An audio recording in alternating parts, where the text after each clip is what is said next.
Some pretty dire news out from JP Morgan Chase, who is warning everybody, hey guys, the AI bubble is about to burst and it could be real bad. It probably will be real bad. And you may say, well, Angela, everybody's been talking about the AI bubble for at least a year and it hasn't burst yet. And yeah, but it's not able to be maintained. That's the whole thing about a bubble, is that it's held together with toothpicks and washi tape, and that it will all catch up to investors. The grift will have run its course. And according to JP Morgan Chase, sooner rather than later, like maybe in a couple of weeks, like maybe next month. We've been looking at the accumulating warning signs, and now JP Morgan technical strategist Jason Hunter is telling clients that the AI rally is starting to resemble the market in the months before the dot-com bubble burst in 2000. Apollo is coming to visit me. Sorry, I'm reading from my laptop and I'm in my bedroom once again. We're having the floor in my studio sealed, and so I'm going to be in here for the next week where I have access to, like, we're making do, right? We're making do. So the speculation, the claims here being made by JP Morgan Chase are not that AI is somehow fake or that it doesn't work, although we know that large language model AI fails to deliver on its promises over and over again because it's all hype. And I'll get to that in just a second. What their concern is here is what they call divergence in the market. Two areas that should be rising together are split, and it's not a good scene. And then there's also the issue of market concentration. I'll get to that in just a second. I'm going to read here from a piece that came out in the Street. JP Morgan Chase's argument centers on divergence, meaning that two related groups of stocks are moving in opposite directions. That's exactly what I just said. On one side are the AI hardware makers. Chip stocks have climbed for most of this year. Philadelphia's semiconductor index has jumped 87% this year. In fact, that sector of the market posted its best quarter ever, according to JP Morgan Chase. On the other side sit the hyperscalers, the giant tech giants spending billions to build AI. This is the nerd Reich. This is all the technocrat bros. This is Sam Altman, who's just bullshitting nonstop. So while you're seeing the chip manufacturers have their stocks go up and up, the hyperscalers are facing a different story. So Meta's stock is down 5%, Microsoft's is down almost 20%.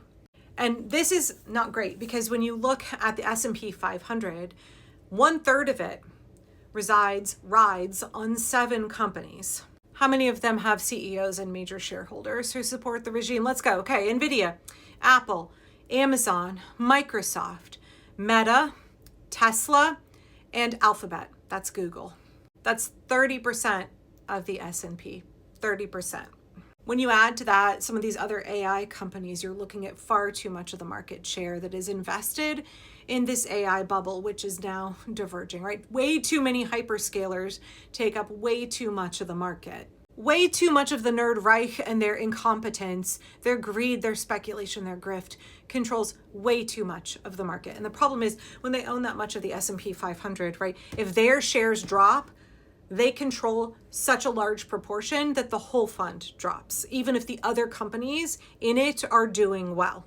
Of course, this piece and JP Morgan Chase are really quick to tell investors, no, you guys, we're not saying that AI is a scam, and we're not saying that these companies will disappear altogether. What we're saying is that the market is treating one part of the AI trade very differently from another, and that pattern showed up right before the tech crash that happened last time.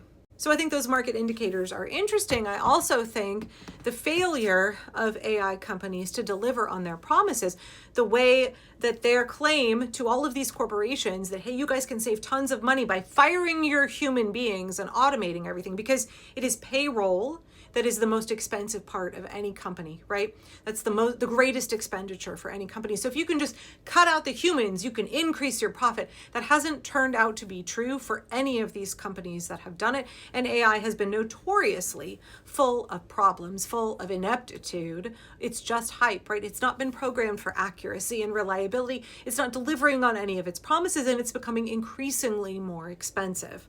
Like I've said, these guys are running a scam. The AI bubble is a scam. Even if large language model AI or other elements of AI can do good things, the hype is not going to match up with what AI can actually perform on, right?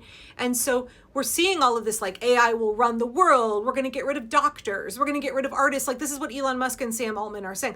We're going to get rid of all of these human beings and we're just going to let machines run everything. That's bullshit. It's always been bullshit. And for whatever reason, Silicon Valley has just gobbled it up, right? These are the same people who made Elizabeth Holmes a billionaire and believed that Theranos was going to be real. So, and speaking of the gullibility of Silicon Valley, speaking of the propensity for folks in the stock market to not understand when something is too good to be true, I want to point folks to this piece that came out in The Atlantic a while back. I have, let's see here, let me get my link to it. By the way, if you don't want to give your money, people are going to get mad at me for saying this. If you don't want to give your money to publications that you feel overwhelmingly uphold the messaging of the regime and you don't want to subscribe to them, there's a lovely website called removepaywall.com. If I regularly read a publication's pieces and I think that they do good journalism, I am going to support them. I'm going to subscribe to them. But if there's like a one-off piece I want to read now and again from The Atlantic or The Washington Post, then I just go to removepaywall.com. No, they didn't pay me at all for that. So I'm reading to you from a piece that came out in The Atlantic called Generative AI is an Engineering Disaster.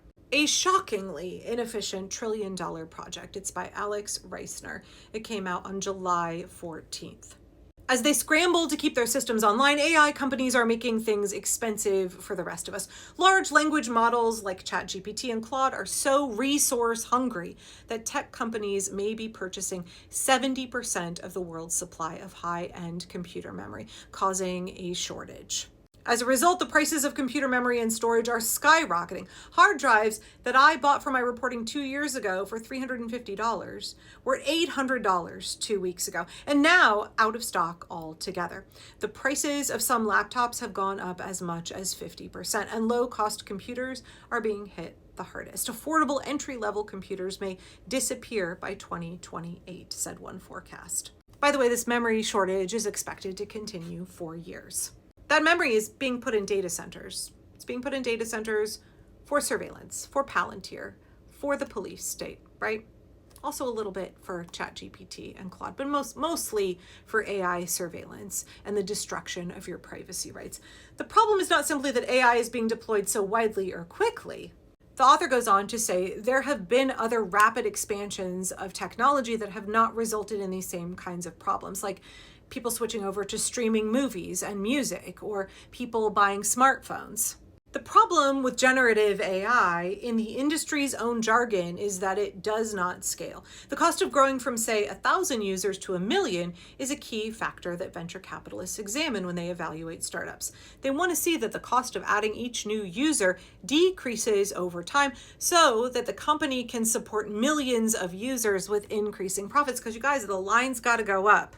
With generative AI, the work of building efficient, scalable systems has not been done because it's been a scam, it's been hype, right? They don't care about long-term productivity, long-term stability of what they're doing. They just want to do a smash and grab. They just want to get a bunch of money and get the hell out of Dodge. I mean, actually, what like Sam Altman and Peter Thiel and them want to do is destroy civilization and then go live in their bunkers. That's their ultimate goal. They think that they're going to destroy everything, take all the money out. What is money worth when there's no people left? But okay, they want to take all that fake, monopoly money out and go live in their bunkers after they've wrecked everything. They don't care about scalability because they don't care about longevity at all. And the larger and more complicated generative AI gets, the more resources it consumes. So we're seeing AI become more and more and more expensive. Listen to Ed Zitron talk about the token system. It doesn't work. So while Sam Altman is saying stupid shit like if you give AI enough processing power, it will figure out how to cure cancer, the results we're seeing in real life are that nothing scales, nothing is working, and that it's just a grift and it's running out.